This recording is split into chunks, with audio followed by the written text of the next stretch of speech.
Cerita diawali dengan memperkenalkan seorang perempuan bernama Drasa yang merupakan sniper terlatih dengan bakat langka. Ia mampu bertahan dalam lubang selama 7 hari tanpa tidur, tanpa kasur empuk, tanpa kipas angin, tanpa bisa order ayam fried chicken Lajato di GoFood, hanya demi untuk menuntaskan misinya, yaitu menembak seorang target yang datang dari luar negeri.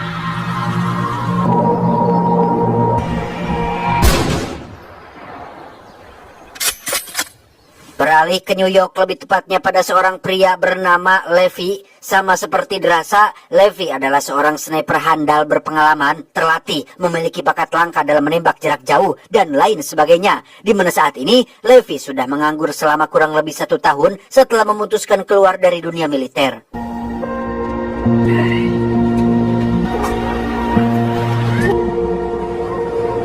Saat sedang ngahulang di pinggir pantai, Levi mendapat pesan teks dari sebuah perusahaan militer swasta yang menawarkan sebuah pekerjaan yang karena saat ini Levi sedang butuh uang untuk membayar sewa kontrakan dan cicilan sempak di aku-laku, Levi pun menerima tawaran tersebut.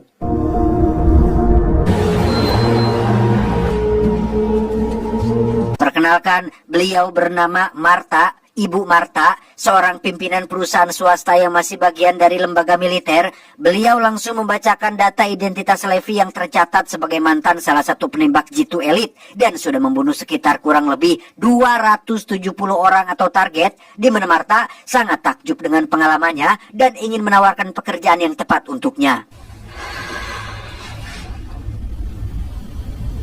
Pada bulan September, Levi terlihat sudah berada dalam pesawat setelah menerima pekerjaan yang dimaksud. Namun yang menarik adalah Levi tidak diberitahu sedikit pun tentang siapa targetnya, di mana lokasinya.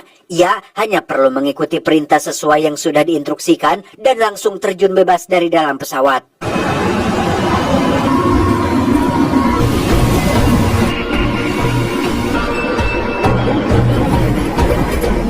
Selama kurang lebih 3 hari 3 malam, Levi harus berjalan sejauh 38 km menembus hutan, melewati sungai, memanjat tebing, dan medan ekstrim lainnya menuju titik lokasi yang sudah ditentukan.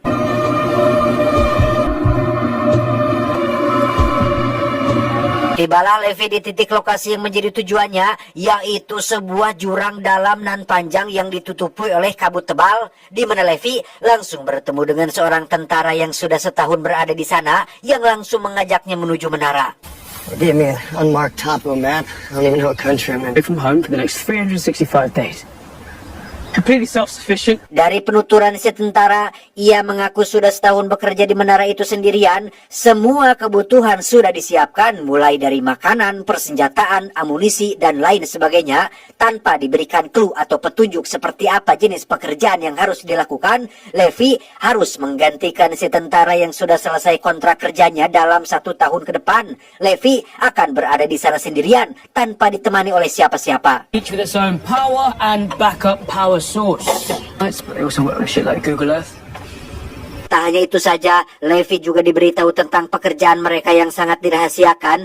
Tidak ada komunikasi ke dunia luar. Satu-satunya tugas Levi adalah memantau jurang berkabut tersebut. Terdapat pagar kawat yang mengelilingi setiap tepian jurang itu, ranjau peledak yang digantung di tiap sisinya, sensor otomatis yang dapat memberitahu jika ada pergerakan, dan satelit pemancar penyelubung yang berfungsi untuk menutupi jurang itu dari pelacakan seperti Google Earth, demi untuk menjaga kerahasiaan akan keberadaan jurang tersebut. Copy that. Look, this place is old. I'm talking end of the Second World War, early Cold War shit. Satu-satunya partner kerja Levi adalah seseorang yang berada di menara seberang yang merupakan perwakilan dari negara lain, yang mana kegiatan atau pekerjaan ini sudah dilakukan selama kurang lebih 75 tahun setelah Perang Dunia Kedua, dengan para penjaga menara yang selalu diganti setiap setahun sekali. That's the name of a T.S. Eliot poem. Levi yang penasaran pun terus bertanya, ada apa di bawah jurang itu, Mas? Si tentara pun menjawab, sulit untuk menjelaskannya, tapi jika ada sesuatu yang memanjat dari bawah jurang itu, tembaklah. Cegah itu naik ke atas ke permukaan dan lakukan tugasmu sampai selesai. I need to keep people from going in the gorge. No. You need to stop what's in the gorge from coming out. Entah ini ada kaitannya dengan makhluk mitologi yang sudah ada selama ribuan tahun atau Ya'juj Ma'juj yang keluar mungkin untuk menebar kekacauan. Entahlah, Levi sama sekali tidak diberitahu tentang apa yang harus dia hadapi. JD, what do you think's really going on here? Selesai melakukan serah terima pekerjaan, si tentara pun pergi ke lokasi titik penjemputan yang sudah ditentukan. Ia dijemput oleh sebuah helikopter yang akan membawanya pulang ke kampung halaman.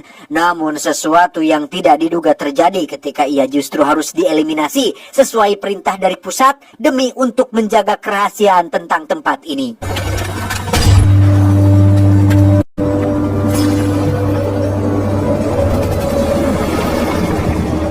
Sasi Oktober, setelah 1 bulan berada di tempat ini, Levi terlihat sudah terbiasa melakukan rutinitasnya seperti memeriksa satelit penyelubung, memastikan pagar kawat tetap utuh, memeriksa mesin senjata otomatis, dan memberikan laporan setiap 1 bulan sekali.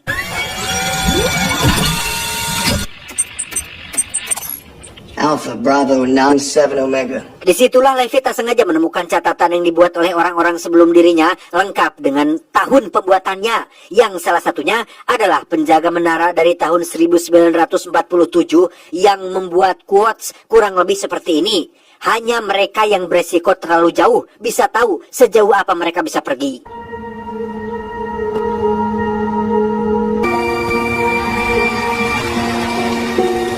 Untuk pertama kalinya setelah 1 bulan berada di sana, Levi bisa melihat partner jauhnya yang merupakan seorang perempuan. Dan tebak siapa itu?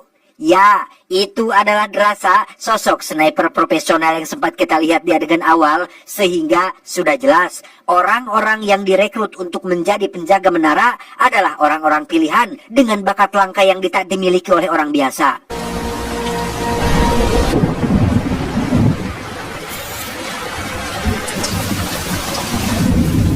Sasih November, 2 bulan sejak Levi dan Drasa menjadi penjaga menara, mereka untuk pertama kalinya melakukan interaksi secara langsung menggunakan tulisan yang dilihat melalui teropong jarak jauh. Yang selain berkenalan satu sama lain, mereka juga melakukan adu skill menembak untuk mengetahui siapa yang lebih baik.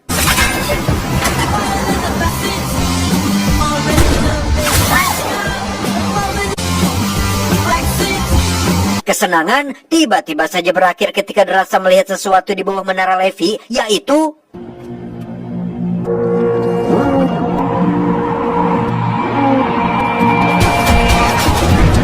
ya, entah makhluk apa yang sedang memanjat itu. Drasa yang berada di sisi lain pun memberikan bantuan dengan melepaskan tembakan menggunakan senjata mesin dan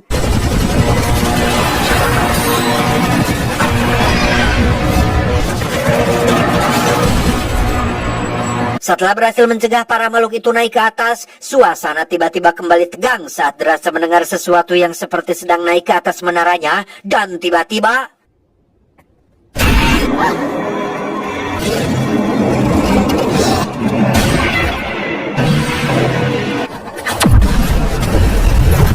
ya, itu ternyata baru permulaan, karena gerombolan monster kembali bermunculan dari bawah, bahkan berhasil melewati batas aman yang mengaktifkan sensor otomatis, sehingga inilah yang terjadi.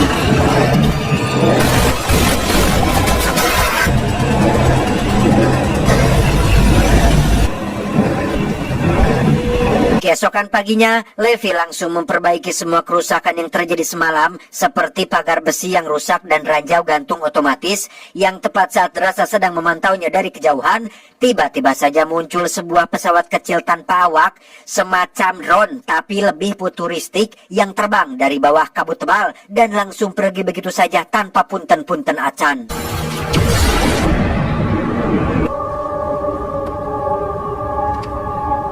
Bulan Desember, tepat saat malam Natal, Levi berinisiatif membuat pohon Natal menggunakan lampu yang ia temukan di gudang.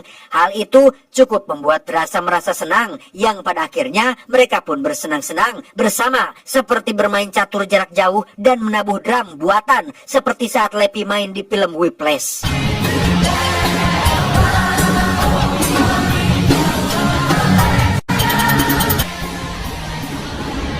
Sasih Februari setelah 6 bulan mereka berdua berada di sini, Drasa yang sedang melau pun teringat dengan ayah tercinta. Ia tidak melakukan patroli rutin yang membuat Levi bertanya-tanya hingga tepat pada malam harinya, Drasa pun mengutarakan isi hatinya yang sedang butuh seseorang di dekatnya dan berkata, "Hari ini sulit, andai kau bisa berada di sini denganku."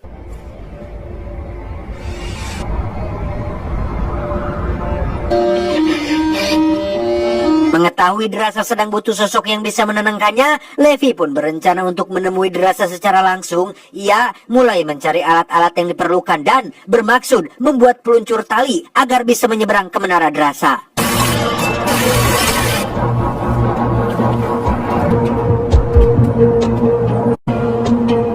Saatnya tiba, Drasa cukup terkejut dengan apa yang akan dilakukan oleh Levi, yang tanpa ada keraguan sedikit pun, Levi pun menembakkan peluncur roket tanpa hulu ledak dan...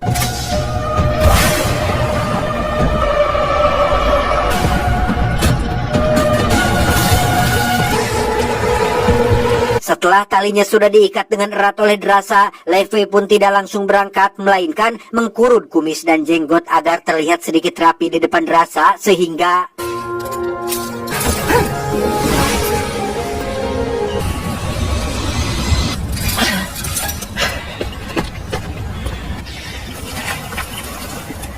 I brought you flowers.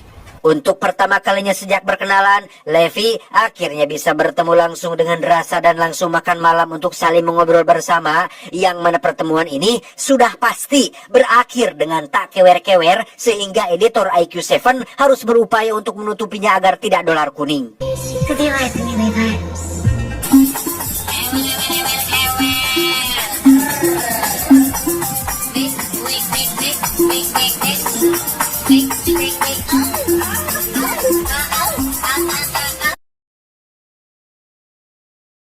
Keesokan paginya setelah puas bersilaturahmi bersama, Levi pun berpamitan dengan Drasa dengan menggunakan tali yang sama untuk menyeberang, tapi tiba-tiba...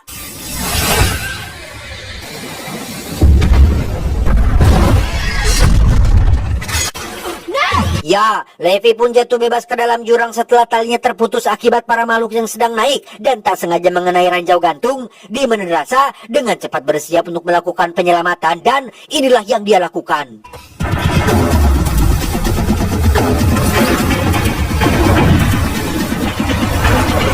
Drasa pun mendarati sungai yang mengalir dengan deras dan tak sengaja menjatuhkan pengerek otomatis yang harusnya ia gunakan untuk naik kembali ke atas. Yang setelah Drasa berhasil naik ke daratan, kita akan melihat Levi yang sedang pingsan dan terjebak di atas pohon, tepat saat ada seekor ulat monster yang perlahan mendekatinya.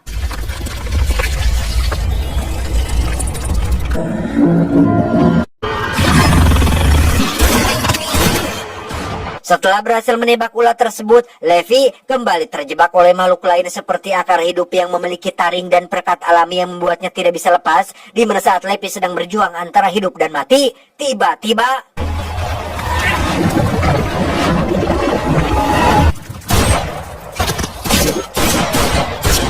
Ya, muncullah Drasa yang berhasil menyelamatkannya tepat waktu. Di mana kejutan belum berakhir sampai di sini, karena tak lama kabut pun kian semakin pekat dan...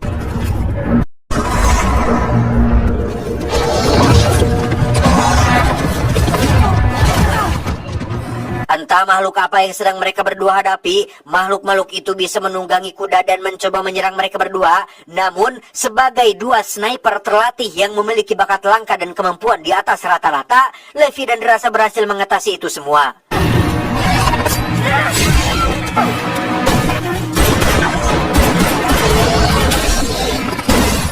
Di tengah kabut yang tebal, mereka berdua pun berjalan tanpa arah hingga sampai di sebuah kota semacam kota mati yang sudah lama ditinggalkan. Tak hanya itu saja, Drasa pun menemukan retakan tanah bekas terjadinya gempa bumi di masa lalu, dan entah apa yang sudah terjadi di kota di bawah jurang ini.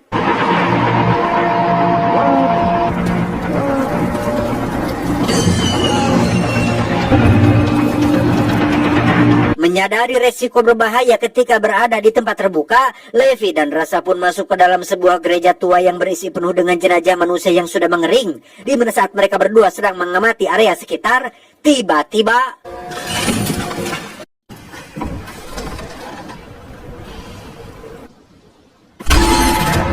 Ya, muncul makhluk aneh lain yang berwujud laba-laba dengan kepala tengkorak manusia. Entah makhluk apa ini, Drasa dan Levi pun harus berjuang menghadapi mereka semua sampai akhirnya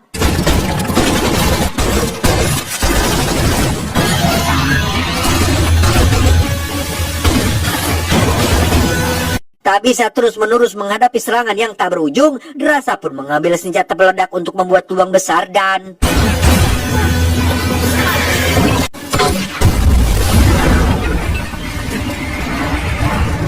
lolos dari gereja menyeramkan. Levi dan Drasa pun berlari hingga sampai di sebuah bunker raksasa yang dibangun di bawah tanah. Ketika sudah berada di dalam, mereka pun menyadari bahwa tempat ini adalah sejenis laboratorium penelitian rahasia, di mana Levi tak sengaja menemukan kaset lama dan langsung memutarnya untuk mengetahui isi di dalamnya.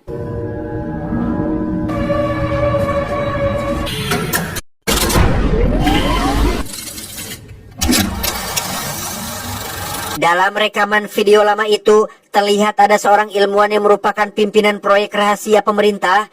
Disinilah semua rahasia akan terungkap bahwa pada tahun 1940-an ketika Perang Dunia Kedua berakhir, di saat Oppenheimer sedang mengembangkan senjata nuklir atom, organi rahasia ini pun sedang mengembangkan senjata biologis atau senjata biokimia yang tidak kalah mematikan. Namun di tengah proses penelitian terjadi gempa besar yang mengakibatkan kebocoran sehingga terjadilah bencana mengerikan ketika biokimia itu memicu mutasi genetik yang mengakibatkan DNA manusia bercampur dengan tumbuhan, binatang, air, dan segala macam yang berada pada radius 4,9 km. Dan hasilnya, semua makhluk aneh yang kita lihat tadi adalah akibat dari bencana mengerikan ini.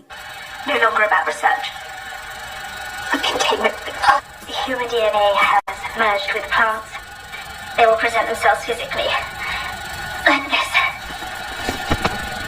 Tak berhenti di rekaman itu saja, Levi dan Drasa pun menemukan satu ruangan berisi komputer modern yang tidak mungkin berasal dari tahun 40-an, di mana saat Levi menyalakan komputernya, mereka menemukan sesuatu yang mengejutkan tentang orang yang merekrut mereka berdua, yaitu Ibu Martha, bahwa ia adalah pimpinan dari sebuah perusahaan swasta bernama Dark Lake, sebuah perusahaan yang bergerak di bidang penelitian genetik dan pertahanan, yang pada intinya Ibu Martha sengaja menjaga dan merahasiakan jurang ini untuk dijadikan sampel penelitian dalam rangka membuat pasukan tentara super untuk sebagai pertahanan Amerika Serikat.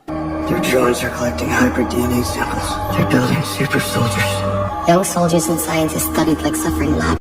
Tak hanya itu saja, Levi juga menemukan satu folder berjudul Stray Dogs atau anjing liar. Itu adalah sebuah protokol darurat andai kata terjadi pemaparan atau rahasia ini bisa terbongkar, sehingga secara otomatis hulu ledak raksasa akan meledak dengan sendirinya dengan radius kurang lebih 4,2 km.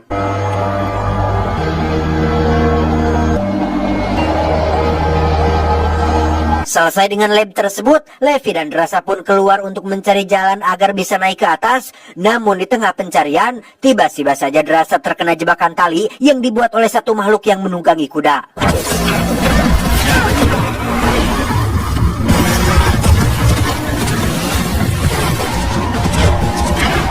Berdasarkan jejak Drasa yang diseret sejauh 500 meter, Levi pun berhasil menemukan kemana Drasa dibawa, yaitu sebuah lubang besar berisi rudal raksasa yang belum diluncurkan. Dan disinilah Drasa sekarang, diikat menggantung dengan makhluk tersebut yang terlihat seperti salah satu anggota The Guardian of the Galaxy yang memiliki wujud setengah manusia setengah pohon. Saya lupa namanya apa ya.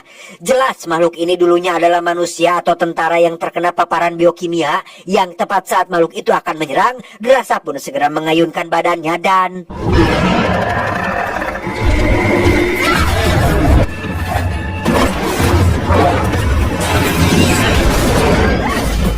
sangat tepat waktu, Levi datang ketika Drasa butuh pertolongan. Setelah memastikan si makhluk sudah mati, Drasa dan Levi pun mencari jalan menuju ke permukaan yang sungguh sangat tidak terbayangkan ketika mereka melihat tanaman yang bermutasi.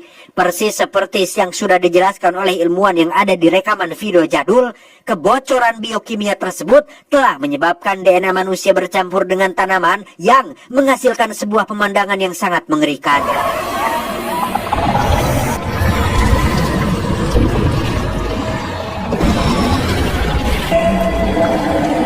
Alih-alih berjalan dengan perlahan dan sangat hati-hati, Drasa si Jawer pun malah menginjak salah satu tanaman yang membuat ia ribet sendiri, sehingga Levi harus membereskan masalah tersebut dan terpaksa melepaskan tembakan peledak untuk menyelesaikannya.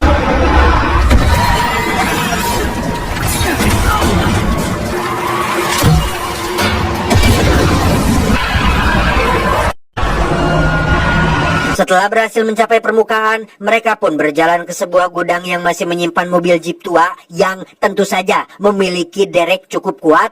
Dengan wawasan dan pengalaman yang luas, mereka pun mengotak-atik mesin mobil tersebut dan langsung meluncur ke lokasi titik jatuh mereka.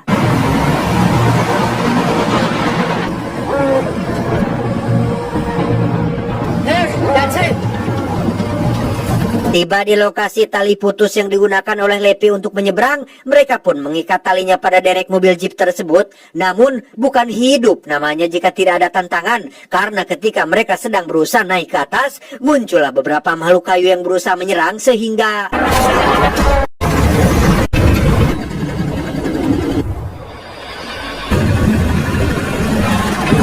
Tepat saat Levi dan Drasa berhasil melewati kabut tebal, makhluk-makhluk itu pun mulai memanjat naik untuk mengejar mereka berdua, sehingga lagi terjadi ketegangan dan adrenalin yang luar biasa menghariwangkan, dan inilah yang terjadi.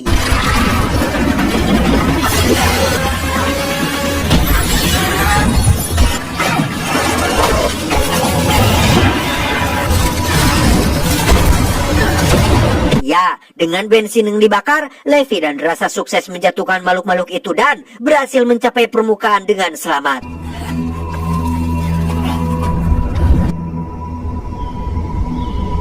Tak membuang waktu, Levi pun kembali ke menara tempatnya berada dengan menggunakan peluncur tali milik Drasa. Sesampainya di sana, Levi segera memberikan laporan bulanan menggunakan telepon satelit. Namun tak diduga, telepon tersebut tersambung dengan Ibu Martha yang baru mendapat laporan terkait komputer di bawah jurang yang aktif. Sehingga Levi didesak untuk menjawab siapa yang sudah melakukannya. Did you go into the gorge? Negative. But I did see one of your drones fly out of here. Selain menjelaskan tentang tujuan dari perusahaannya yang sedang mengembangkan proyek tentara super untuk sebagai pertahanan negara Amerika Serikat, Ibu Martha pun terpaksa harus mengeksekusi orang yang sudah mengaktifkan komputernya, yang karena Levi tidak mengaku, Ibu Martha pun akan menghabisi rekannya yang berada di menara seberang, yang siapa lagi kalau bukan Martha? Drasa.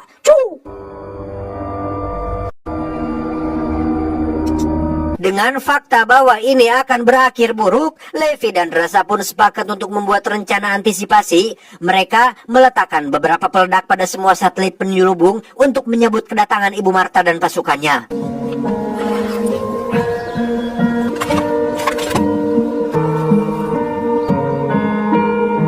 Tiba saatnya Ibu Martha datang, beliau tidak menemukan Levi dimanapun. Menyadari Levi dan Drasa sudah sekongkol kabur, Ibu Martha pun melepaskan beberapa drone militer untuk melakukan pelacakan dan...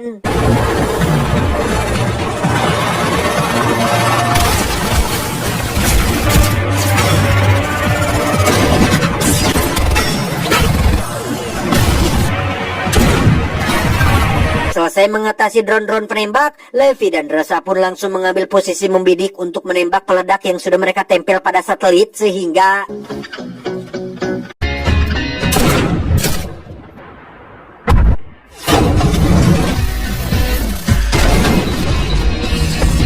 Sesuai yang sudah dijelaskan di awal, satelit-satelit penyelubung itu digunakan untuk mencegah pemaparan kabut tebal berisi biokimianya, sehingga ketika satelitnya hancur dan pelindungnya lenyap, maka protokol keamanan bernama anjing liar pun akan secara otomatis diaktifkan dan radius ledakannya akan terjadi sejauh 4,2 km.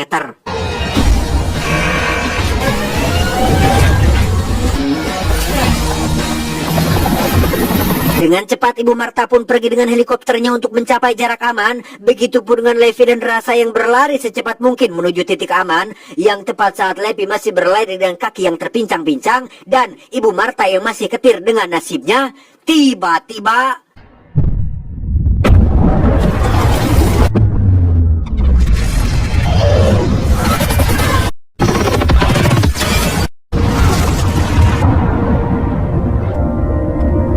Ibu Ibu Martha pun tidak berhasil selamat, begitupun dengan Levi yang entah bagaimana nasibnya. Satu-satunya orang yang selamat adalah Drasa yang langsung pulang menuju ke kampung halaman.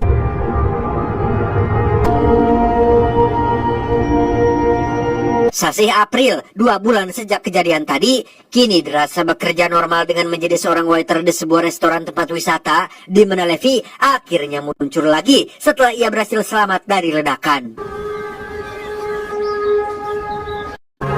I had to get back to you. Tamat, ending yang cukup memuaskan. Jika ada yang bertanya, kok Levi dan Drasa tidak terkontaminasi biokimianya padahal sudah masuk ke jurang? Ya, ada satu penjelasan yang tidak sempat saya terangkan, bahwa butuh waktu berjam-jam untuk biokimianya mengkontaminasi tubuh seseorang, sedangkan Levi dan Drasa berada di rentang waktu yang masih aman dan berhasil keluar dengan selamat. Pesan yang bisa kita ambil dari film ini adalah cara terbaik menyembunyikan rahasia adalah dengan meletakkannya di tempat umum.